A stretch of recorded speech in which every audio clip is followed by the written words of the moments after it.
प्यारे बच्चों नमस्कार। स्वागत है हमारे इस यूट्यूब चैनल पर। बच्चों आज की इस वीडियो में हम कक्षा 4 की जो पर्यावरण की किताब है हमारा परिवेश भाग 2 इसका पार्ट 1 को सबसे पहले हम समझेंगे। उसके बाद इसके प्रश्न उत्तरों को हल करेंगे। और ये बुक है जो बिल्कुल नई आई है, आप देख सकते हैं। इसका पहला पार्ट है दादी की सेहत तिजोरी। इसको पहले समझते हैं, उसके बाद इसके प्रश्न उत्तरों को हल करते हैं। तो क्या होता है कि बाजरे के खेत में बातचीत होती है। खेत का एक सुनहरा दृश्य जहां मंद मंद हवा चल रही है और बाजरे के लहलहाते खेतों में किसान कार्य कर रहे हैं। आपको इस पिक्चर्स में दिख रहे होंगे जो काम कर रहे हैं। कुछ महिलाएं अलग अलग समूह में अनाज छांट रही हैं। बच्चे खेल रहे हैं और पक्षी खेतों के ऊपर मंडरा रहे हैं। विजय और जया अपनी दादी के साथ खेत में घूम रहे हैं। जया कौन है? एक लड़की का नाम है और विजय एक लड़के का नाम है। तो दादी हथेली पर बाजरे के दाने रखते हुए आओ बच्चों उन दोनों को बुलाती हैं। जरा देखो, ये छोटे छोटे दाने बहुत हल्के और पौष्टिक होते हैं। ये हमारे परंपरागत मोटे अनाज हैं जो सेहत के लिए बहुत फ़ायदेमंद होते हैं। यानी कि वो मोटे अनाज के अपने शरीर के लिए फ़ायदेमंद के बारे में बता रही हैं। सेहत इससे सेहत अच्छा रहता है। उसके बाद जया कहती हैं आश्चर्य से कि दादी ये तो बहुत छोटे हैं, फिर इन्हें मोटे अनाज क्यों कहते हैं? बहुत ही अच्छा प्रश्न है इनका। तो दादी इसका जवाब देती हैं, बिल्कुल, बाजरा, ज्वार, रागी, सावा, कोदो और मक्का, इनके दाने गेहूं एवं चावल की तुलना में मोटे होते हैं। फिर विजय कहता है मुस्कुराते हुए, क्यों यह हमें सुपर हीरो बना सकते हैं? तो हंसते हुए दादी कहती हैं, ये मोटे अनाज हल्के होते हुए भी हमें बहुत शक्ति और ऊर्जा देते हैं। गर्मी में ठंडक पहुंचाते हैं और सर्दियों में हमें गर्म रखते हैं। बहुत ही अच्छा बताया है उन्होंने। फिर जया कहती हैं कि दादी, फिर लोग चावल और गेहूं को ज़्यादा खाते हैं, लेकिन अब फिर से मोटे अनाज के बारे में चर्चा हो रही है, ऐसा क्यों हो रहा है? तो फिर दादी कहती हैं कि बहुत अच्छा सवाल है। मोटे अनाज पर्यावरण के अनुकूल होते हैं। यानी कि जो भी अभी बताया था, ज्वार, सावा, कोदो, मक्का, ये है जो पर्यावरण के लिए अनुकूल होते हैं, अच्छे होते हैं, कम पानी में भी उगते हैं और हमारी सेहत के लिए भी, शरीर के लिए भी बेहतर हैं। अब इन्हें फिर से बढ़ावा दिया जा रहा है। इसके लिए सरकार ने श्री अन्न योजना प्रारंभ की है। इसका अगला पेज है बच्चों। फिर विजय बोलता है कि तो हम भी अपने खाने में इन्हें सम्मिलित करना चाहिए। तो दादी कहती है बिल्कुल, यदि हम अपनी थाली में मोटे अनाज लाएंगे तो सेहत भी अच्छी रहेगी और हमारे किसान भी खुशहाल रहेंगे। तो बच्चे कहते हैं, खुशी से सिर हिलाते और खेत में खेलते हुए मोटे अनाज के महत्व को समझने लगते हैं। अब इसमें क्या है, चर्चा करना है। जैसे क्या क्या आप अपने खेत में अनाज देखा है? आपने ज़रूर देखा होगा। अगर आप किसान परिवार से आते हैं तो खेतों में मक्की, गेहूं आदि बहुत सारी फसलें उगाते हैं। और पता कीजिए कि आपके गांव, नगर या उसके आसपास कौन कौन से मोटे अनाज की खेती होती हैं। क्या आप उसका पौधा पहचानते हैं? जैसे कि ज्वार है, बाजरा है, क्या उस पौधे को आप पहचान सकते हैं अगर आप खेत पर जाते हैं तो? अगला है कि आपके घर में यदि कोई मोटा अनाज खाया जाता है तो आप अपने बच्चों से उसके लाभ पता करके कक्षा में साझा करना है। शाम का समय है, सभी रसोई में हैं। दादी कहती हैं, आज हम बाजरे की रोटी बनाएंगे, उससे पहले बाजरे का आटा गूंथेंगे। तो ये कहता है कि शरारत करते हुए, दादी रोटी गोल बनानी है या मेरी तरह लंबी? तो दादी मुस्कुराते हुए बोलती हैं, गोल, तिरछी, जैसी हो जो भी बनाओ, स्वाद ऐसा कि खाते जाओगे। तो जया कहती हैं आटे को छूकर, दादी ये आटा गेहूं के आटे से अलग क्यों लगता है? यानी कि बिल्कुल अलग क्यों लगता है? इसे थोड़ा थोड़ा क्यों गूंथ रही हो? यानी कि बाजरे की रोटी और मक्का की रोटी उसको थोड़ा थोड़ा गूंथा जाता है, वो गेहूं की रोटी की वो उसमें गूंथा जाता है, उसमें नहीं, ऐसा नहीं करते ऐसा। तो दादी कहती है क्योंकि बाजरे का आटा गेहूं से कम चिकना होता है। तो जया रोटी का टुकड़ा खाकर, दादी बाजरे की रोटी तो बहुत स्वादिष्ट है। तो ये कहते हैं गुड़ के साथ खाकर, वाह, हम ये तो मिठाई जैसी है। यानी कि जो बाजरे की रोटी है वो गुड़ के साथ बहुत ही अच्छी लगती हैं। अब है बच्चों इसका अगला पेज कि दादी प्यार से, यही तो मोटे अनाज का जादू है, स्वाद भी और सेहत भी। यह सेहत की तिजोरी जैसा है जो चाहे ताला खोलकर ले जाए। आपको दिख रहा होगा एक चित्र में सभी परिवार के रोटी खा रहे हैं। जया सोचते हुए, दादी लोग मोटा अनाज कम क्यों खाते हैं? ये प्रश्न पूछती हैं। तो दादी कहती हैं गंभीर होकर, क्योंकि लोग अब सिर्फ गेहूं और चावल खाना पसंद करते हैं, परंतु हमें अपनी सेहत के लिए, शरीर के लिए इन मोटे अनाजों को भी खाना चाहिए।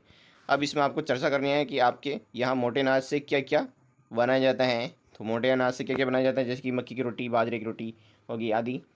क्या आप बाजरे के अलावा कोई और मोटे अनाज के बारे में बता सकते हैं, जैसे कि मक्का, रागी, जो इनसे क्या क्या व्यंजन बनते हैं? जैसे कि मक्की की रोटी से, मक्का से और क्या क्या बनता है? कण भी बन जाता है। और क्या बनता है बच्चों, आपको बताना है। और इनसे व्यंजन बनाने की विधि अपने घर के बड़ों से पूछकर लिखनी है अपनी कॉपी में। तो विजय, दादी, अब से हम प्रतिदिन मोटे अनाज खाएंगे। जया कहती हैं, दोस्तों को भी बताएंगे कि ये कितने आवश्यक हैं। फिर दादी कहती हैं, वाह मेरे नन्हे किसान, यही तो मैं चाहती हूँ। याद रखना, हमारे अनाज सेहत का खजाना है। गतिविधि, इसमें संगीता मीता खाली समय में खेल रही थी। संगीता, खेल का नियम मैं बनाऊंगी। फिर मीता कहती है, पिछली बार तुमने बनाए थे, आज मैं बनाऊंगी। तो संगीता कहती है, अच्छा चल बोल। तो मीता कहती है, एक साथी एक श्रेणी वर्ग वस्तु के किसी प्रकार का नाम बोलेगी। आपको एक एक करके उसमें आने वाली सामग्री का नाम बोलना है। फिर जहाँ रुक जाए वहाँ एक अंक कम होकर दूसरे का बढ़ेगा। जैसे कि मैंने यदि बोला पक्षी, तो आपको एक पक्षी का नाम बताना है, कोई सा भी बोलना है। फिर एक पक्षी का नाम आप बोलोगे, फिर से रुकने तक। संगीता, ठीक है, शुरू करते हैं गेम। खेल 5 अंक बनने तक खेलेंगे। इस तरह दोनों खेलने लगी और पक्षी, सब्जी, फल, महापुरुष, जंगली जानवर, पालतू जानवर आदि, क्योंकि गेम चलता रहा। फिर चर्चा करें, क्या आप भी जब खेलते हैं तो आपने अपने नियम बनाते हैं? आपने जरूर बनाए होंगे, जैसे कि कबड्डी के नियम हो गए, क्रिकेट के नियम है, और बहुत सारे नियम हैं, चितौलिया के नियम हैं। और अगला है, आओ आज कक्षा के नियम बनाते हैं, फिर इस चार्ट पर लिखकर कक्षा में लगाते हैं। जैसे कि बाजरा, निम्नलिखित अनाजों से आपके घर में खाने के लिए क्या क्या व्यंजन बनता है वो लिखना है। मक्का, रागी, ज्वार से, इसका उत्तर मैं बताने वाला हूँ अभी। और चित्र में दिखाए गए मोटे अनाज के नाम बताइए। जैसे कि यह मोटा अनाज है, इसमें एक तो क्या दिख रहा है, मक्का दिख रहा है, बाजरा दिख रहा है। अब इसमें क्या पढ़ना है, देख सकते हैं आप इसमें कि जो बाजरा है इससे खिचड़ी, रोटी, हलवा बना सकते हैं। और मक्का से मक्के की रोटी, भुना हुआ मक्का, पॉपकॉर्न। और रागी से हमारे घर में रागी डोसा, रागी लड्डू, रागी माल्ट। ज्वार से ज्वार की रोटी, उपमा और दलिया बनता है। इसमें ज्वार बाजरा इसमें बताया गया है, आप देख सकते हैं इसमें ज्वार बाजरा भी दिख रहा है। और इसमें बताए, आओ आप क्या करेंगे, यदि आपके पड़ोस में कोई पेड़ काट रहा है तो आप क्या करेंगे? तो मैं उन्हें समझाऊंगा कि पेड़ हमारे जीवन के लिए कितने ज़रूरी हैं। पेड़ हमें ऑक्सीजन, छाया और फल देते हैं। मैं उनसे निवेदन करूंगा कि पेड़ ना काटें, वे बदले में नया पेड़ जरूर लगाएं। दूसरा हिस्से का, यदि कोई बच्चा कूड़ा सड़क पर फेंक रहा है तो आप उसे क्या समझाएंगे? तो मैं उसे प्यार से समझाऊंगा कि सड़क पर कूड़ा फेंकने से गंदगी फैलती हैं और बीमारियां होती हैं। मैं उसे बताऊंगा कि कूड़ेदान का उपयोग करना चाहिए और सफाई रखना हमें सबकी जिम्मेदारी है। तो बच्चों, अब हम इस पाठ के प्रश्न उत्तर की तरफ चलते हैं। अभ्यास कार्य, इसमें देर का है, सही उत्तर लिखिए। बहुत ही अच्छी तरीके से आपको बताऊंगा और अपनी कॉपी में उतार लेना है उन प्रश्नों को, उत्तरों को। तो पहला है, मोटे अनाज कौन से हैं? तो इसमें मोटे अनाज इन चारों में ABCD में दिख रहा होगा, बाजरा, ज्वार, रागी, ये मोटे अनाज हैं। दूसरा है इसी का, बाजरे की रोटी खाने से क्या लाभ है? इससे शक्ति और ऊर्जा मिलती है, इसमें इसका सही आंसर हो जाएगा। तीसरा, निम्नलिखित में से कौन सा अनाज राजस्थान में सर्वाधिक उत्पादन होता है? तो गेहूँ, रागी, बाजरा, चावल, इसमें इसका सही आंसर हो जाएगा। अगला है बच्चों, रिक्त स्थान भरिए। आपको रिक्त स्थान भरना है। तो बाजरे का आटा, इसमें क्या भरेंगे? हल्का, यहाँ पे लिख रखा है हल्का, वो यहाँ पे भर देंगे। हल्का और पौष्टिक होता है। दूसरा है, मोटे अनाज दिखने में छोटा, यहाँ पे छोटा भरना है और छोटे को यहाँ पर लिख देना है, लेकिन शक्ति में बड़ा होता है, यह हो जाएगा। दादी ने बाजरे की रोटी को गुड़, यहाँ पे क्या भरेंगे? गुड़। तीसरे में यहाँ पे गुड़ भर देंगे, गुड़ हो जाएगा, के साथ परोसा। चौथा है, मोटे अनाज से सामान्यतः रोटी बनाई जाती है, यानी कि यहाँ पे बनाई जाती है। चौथे में क्या भरेंगे? रोटी। अगला है पांचवा, कि पौधों को पानी देने से पूर्व उसमें मुस्कुराते रहते हैं, वो मुस्कुराते हैं। छठा है, हमें खाना खाने से पहले और बाद में हाथ धोना चाहिए। हाथ को यहाँ पे लिख देंगे। अब है सही गलत बताना है। जैसे कि दीपावली पर पतंग उड़ाते हैं, ये क्या है, गलत है। इसमें आप यहाँ पे गलत का निशान भी लगा सकते हैं और गलत भी लिख सकते हो। गलत कैसे लिखना है, ये से, ये हो जाएगा गलत। अब है पेड़ पौधे हमें ऑक्सीजन देते हैं, सही है। पक्षियों को पिंजरे में रखना अच्छा होता है, यह गलत है, क्योंकि पक्षियों को स्वतंत्र रहने अच्छा लगता है उनको। और हमें मौसम अनुसार भोजन करना चाहिए, यह इसका सही आंसर हो गया, सही है इसका। अब हम आगे चलते हैं। इसके दो से तीन वाक्यों में उत्तर देना है। इसके उत्तर मैं आपको बताने वाला हूँ। आप देख रहे होंगे ये तो पेज है, लेकिन इसके और भी हैं स्लाइड। तो पहला प्रश्न है, मोटे अनाज कौन कौन से हैं, नाम लिखना है। तो इसके उत्तर में लिखना है आपको बच्चों, इसका उत्तर में लिखना है बच्चों आपको ये वाला, कि मोटे अनाजों में बाजरा, ज्वार, रागी, कोदो, कुटकी आदि शामिल हैं।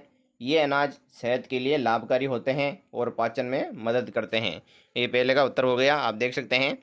अब हम आगे चलते हैं क्वेश्चन नंबर 2 की तरफ, कि दादी ने बाजरे की रोटी बनाने को क्यों कहा। तो दादी ने बाजरे की रोटी बनाने को इसलिए कहा क्योंकि ये स्वादिष्ट और पौष्टिक होती हैं। ये शरीर को ऊर्जा और ताकत देती हैं। इसका आंसर हो जाएगा। तीसरा प्रश्न है कि मोटे अनाज खाने से हमारे शरीर को क्या क्या लाभ होता है। इसमें आपको उत्तर लिखना है बच्चों। मोटे अनाज में फाइबर, प्रोटीन, विटामिन और खनिज भरपूर मात्रा में होते हैं।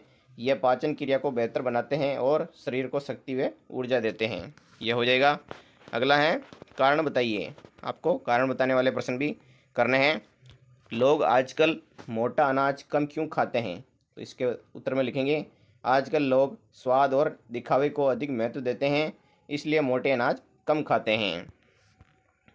और बाजार में आसान उपलब्धता और फास्ट फूड की ओर रुझान इसका एक कारण है।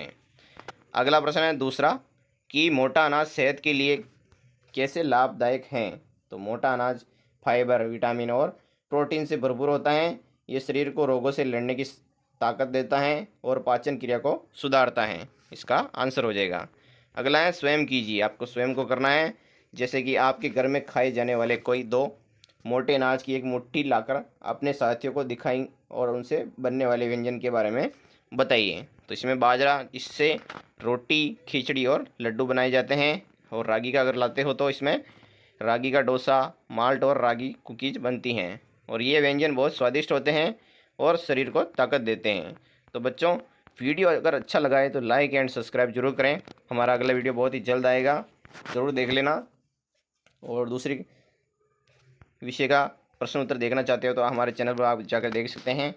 तो मिलते हैं अगली वीडियो में। जय हिंद, जय भारत।